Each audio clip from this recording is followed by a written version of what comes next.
Welcome to Love God, Love Others. Let God lead you into a right relationship through His Word. Read along with us 4 chapters a day, except for Sundays. Take that day off to worship with others. Tell them about our 5-minute Bible study overview and love God, love others. Today, we continue Genesis with chapters 45 through 48. Genesis 45 has Joseph make himself known. But God sent me ahead of you to preserve for you a remnant on earth and to save your lives by a great deliverance. Joseph shared God's purpose beyond his brothers' actions, then sent them for Israel and the rest of their family. This is what your son Joseph says. God has made me Lord of all Egypt. Come down to me. Don't delay. You shall live in the region of Goshen and be near me. Pharaoh and all his officials were pleased. Pharaoh said to Joseph, tell your brothers, do this. Load your animals and return to the land of Canaan and bring your father and your families back to me. Question.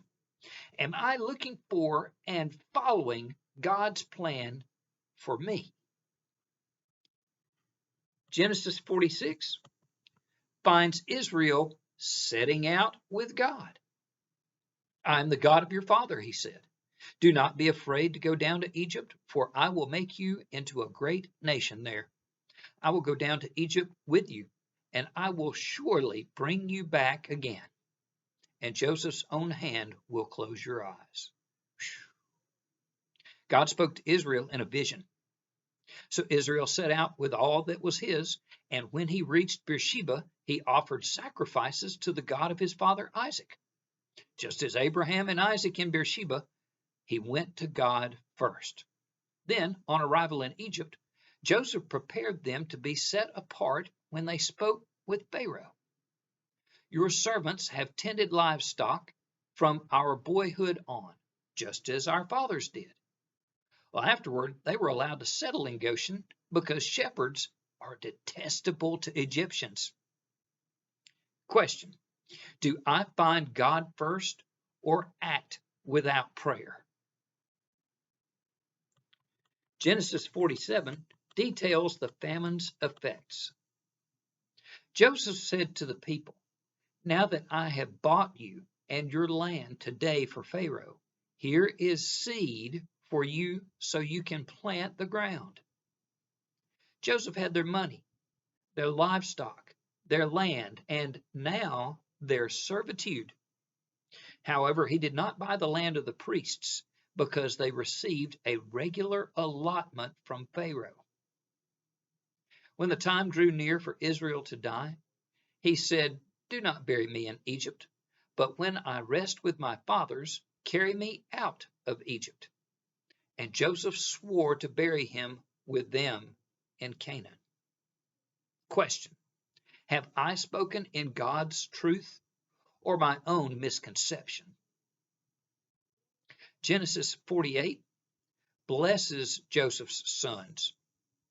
Now then, your 2 sons born to you in Egypt before I came to you here will be reckoned as mine.